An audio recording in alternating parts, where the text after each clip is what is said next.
സെഖര്യാവ് 5-ാം അധ്യായം. ഞാൻ വീണ്ടും തലപൊക്കി നോക്കിയപ്പോൾ പാറിപ്പോകുന്ന ഒരു ചുരുൾ കണ്ടു. അവൻ എന്നോട്, നീ എന്ത് കാണുന്നു എന്ന് ചോദിച്ചതിന്, പാറിപ്പോകുന്ന ഒരു ചുരുൾ ഞാൻ കാണുന്നു. അതിന് 20 മുഴം നീളവും 10 മുഴം വീതിയുമുണ്ട് എന്ന് ഞാൻ ഉത്തരം പറഞ്ഞു.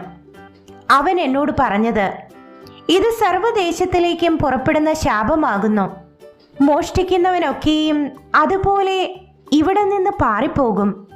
സത്യം ചെയ്യുന്നവനൊക്കെയും അതുപോലെ ഇവിടെ നിന്ന് പാറിപ്പോകും. ഞാൻ അതിനെ പുറപ്പെടുവിച്ചിട്ട് അത് കള്ളന്റെ വീട്ടിലേക്കും എന്റെ നാമത്തിൽ കള്ളസത്യം ചെയ്യുന്നവന്റെ വീട്ടിലേക്കും ചെല്ലും.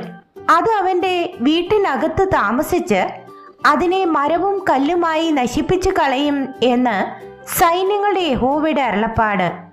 അനന്തരം എന്നോട് സംസാരിക്കുന്ന ദൂതൻ പുറത്തു വന്ന് എന്നോട്, നീ തലപൊക്കി ഈ പുറപ്പെടുന്നത് എന്താകുന്നു എന്ന് നോക്കുക എന്ന് പറഞ്ഞു. അതെന്തെന്ന് ഞാൻ ചോദിച്ചതിന്, പുറപ്പെടുന്നതായൊരു ഏഭ എന്ന് അവൻ പറഞ്ഞു. അത് സർവ്വദേശത്തിലുമുള്ള അവരുടെ അകൃത്യം എന്നും അവൻ പറഞ്ഞു.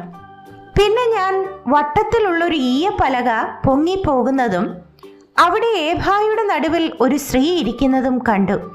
ഇത് ദുഷ്ടതയാകുന്നു എന്ന് പറഞ്ഞ് അവൻ അവളെ ഏഭായുടെ അകത്താക്കി ഈയപ്പലക കൊണ്ട് അടച്ചു.